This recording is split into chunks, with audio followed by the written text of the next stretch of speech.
So this piece is called Tabla. And by the way, it's my first time. So sorry na lang. Single, double, pero single na po. Ang usa ka mahay, ang usa na lipay. Pero sa tinuod lang, padung ni mabali. O porbida, mabali na po ni. Mao kini ang storya sa duha ka manag-uyab nga sukat pa sa una wala jud nag-abot, nga sukat pa sa una puli-puli ang gubot. Unong katuig nga hubog, unong katuig nga kuyog sa usa ka atok nga diha na sad sila naan. Buto na hunahon sa kadaghan nilang giagiyang kalisod, kalipay ug kasakit na kasulti na gid sila ug this is it. Pero nagkadugay, nagkailhanay ug nagdawatay, ang pasensya nila sa usa-usa gipaagi na lang waiting ganay. Nagkadugay, nagkagrabe ang hilakay, kapila na nila gilabay-labay ang singsing na ilang giamping, makwarto, mayuta, mabasurahan, masakyanan o makananan, pero kalit lang nahilo ang tanan sa usa ka Oktubre ug way di mainan. Ang lalaki ning biya, ang babae naghilak. Tanan nakurat, nakakita og kilat. Ang love team nga ilang giabiba, gisuporta o gihimong bida sa ilang kaugalingong telenovela na husno na buak nag-break na. This is it.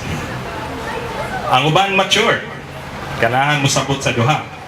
Ang uban nagapil-apil, ganahan sad magpapapil. Pero unta makasabot sila nga nahutdan na jud og pasensya, ang lalaki nga ning hawa kay di na niya kaya ang babae na uwahin na namaway kaniya. Bagaag naong sa lalaki, no? Pero wa nila damha nga ning agi sad siya og kaluoy, maoy og kasakit sukad pa sa una. Kahilas sa lalaki sa, pero wa nila damha nga ning sulay sa jud siya ug naning kamot. Pero aniya na sad ang problema. Wala na sad sila nag-aabot. Pila ka buwan nagkaingani, pila ka buwan nagkabali-bali. Usa dihang nahitabo, naay nakapalipay nilang duha.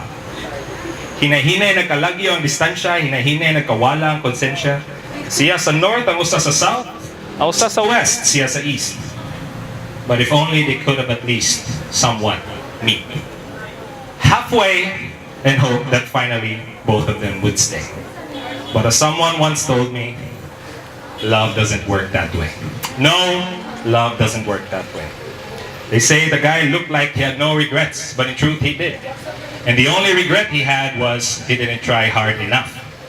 And that enough was to punch, kick, stab, and throw her around until she came to her senses. But that enough was never a part of their consensus. For he loved the girl so much, in fact, they both loved each other so much that the guy never blamed her and the girl never blamed him. Life just happened. And it was hard. That they just couldn't take it. That they just couldn't make it. Because, in comfort, we started to lose respect. And what the fuck is love in the absence of respect? Destiny made it clear that eventually one of us would snap. And it will only get worse until one of us finally bids farewell. So I'm sorry, and I forgive you too. I'll see you around, and I hope we'll make it through. Puno mo na ang drama, tama na ang storya, tabla, hasta ang amawa.